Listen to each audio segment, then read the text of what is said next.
केंद्रीय मंत्री नरेंद्र सिंह तोमर ने यूपी के हाथरस में दलित बेटी के साथ हुई घटना के बाद राहुल गांधी और प्रियंका गांधी को पीड़ित परिवार से मिलने जाने से रोकने पर योगी सरकार का बचाव किया। उन्होंने हाथरस की घटना पर दुख जताते हुए कहा है कि ऐसी घटनाओं के लिए सभी राजनीतिक दलों को संवेदनशीलता के साथ विचार विमर्श करना चाहिए।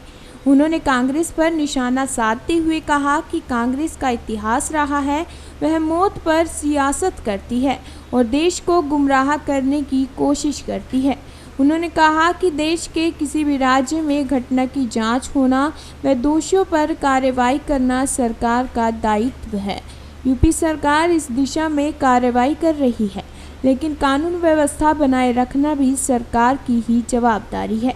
अगर किसी के पहुंचने से कानून व्यवस्था बिगड़े तो सरकार को ऐसे निर्णय लेने पड़ते हैं। कांग्रेस के लोग इतने बोने हो गए हैं कि उनके शीर्ष नेतृत्व को भी लगता है कि नॉनसेंस नहीं करेंगे तो अखबार और मीडिया में स्थान नहीं मिलेगा। ग्वालियर प्रवास के दौरान सोमवार को पत्रकारों से बातचीत करते हुए नरेंद्र सिंह तोमर ने कांग्रेस के भांडेर प्रत्याशी फूल सिंह बरैया के एक वायरल वीडियो पर अपनी प्रतिक्रिया देते हुए कहा कि कांग्रेस ऐसे लोगों को प्रश्रय देती है। लोगों को जातियों और मजहब में बांटना तथा आपस में लड़वाना कांग्रेस का चरित्र रहा है।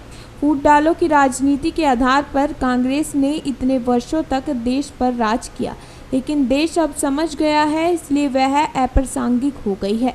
बचा हुआ काम भी आने वाले दिनों में खत्म हो जाएगा। कांग्रेस द्वारा प्रियंका गांधी की तुलना इंदिरा गांधी से करने के सवाल पर केंद्रीय मंत्री तोमर ने कहा कि कांग्रेस के नेतृत्व की तुलना जनता में अब उपहास का कारण बन गई है। इससे पहले केंद्रीय मंत्री नरेंद्र सिंह तोमर ने एमपी में विधानसभा उपचुनाव को लेकर भाजपा की सूची में देरी होने के सवाल के जवाब में कांग्रेस पर बिना नाम लिए जुबानी हमला बोलते हुए कहा कि Bharatiya Janata party private limited company नहीं है कि जब चाहो तब सूची जारी कर दो।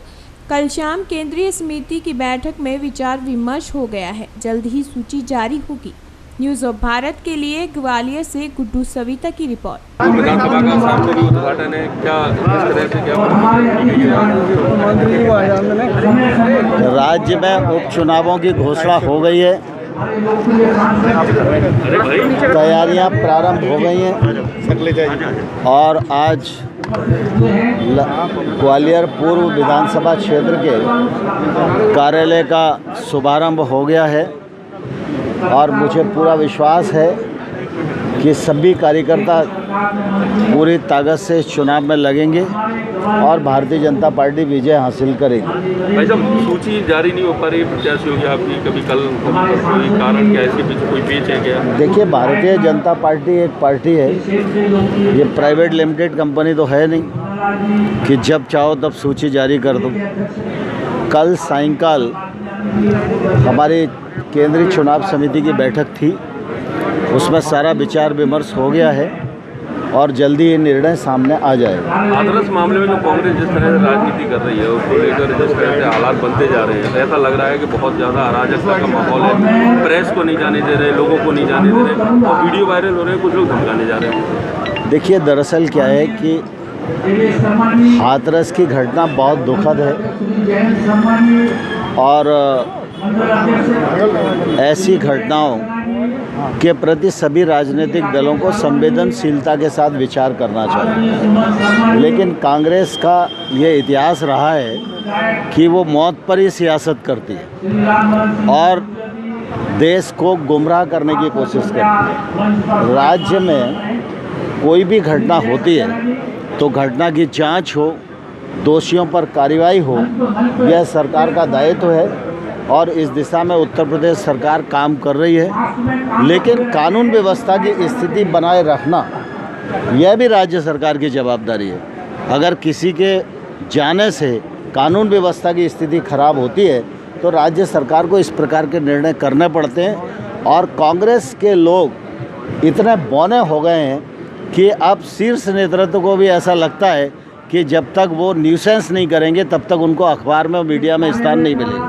एक काफी सवाल है। फूल सिंह बरिया एक नेता है जिन्होंने भांडेर से प्रत्याशी है कांग्रेस के, उन्होंने सवर्ण समाज को लेकर और साथ ही कुछ महिलाओं को जो सवर्ण समाज है उनको लेकर एक वीडियो वायरल हुआ है उनका। क्या मानते हैं इस तरह की राजनीति को, आप क्या मानते हैं कि जो इस तरह की घटिया स्तर की राजनीति पहुँच जाती है? देखिए, कांग्रेस तो इस प्रकार के लोगों को ही प्रश्रय देती है, लोगों को जातियों में बांटना, मजहब में बांटना, आपस में लड़ाना, ये कांग्रेस का पहले से चरित्र रहा है। और कांग्रेस ने इतने वर्षों से जो राज किया इस देश पर, वो फूट डालो की राजनीति के आधार पर ही किया और अब देश समझ गया है, इसलिए कांग्रेस अप्रासंगिक हो गई है और बचा खुचा काम भी आने वाले कल में कांग्रेस का खत्म होगा। कांग्रेस पार्टी प्रियंका गांधी की तुलना इंदिरा गांधी से कर रही है। उन्होंने कहा है कि यूपी में पार्टी को पुनर्जीवित किया है। कांग्रेस किससे किसकी तुलना करे, सवाल इसका नहीं है। भारत की जनता किससे किसकी तुलना करती है, सवाल इस बात का है। और आज कांग्रेस के नेतृत्व की तुलना जनता में एक तौर से उपहास का कारण बन गई।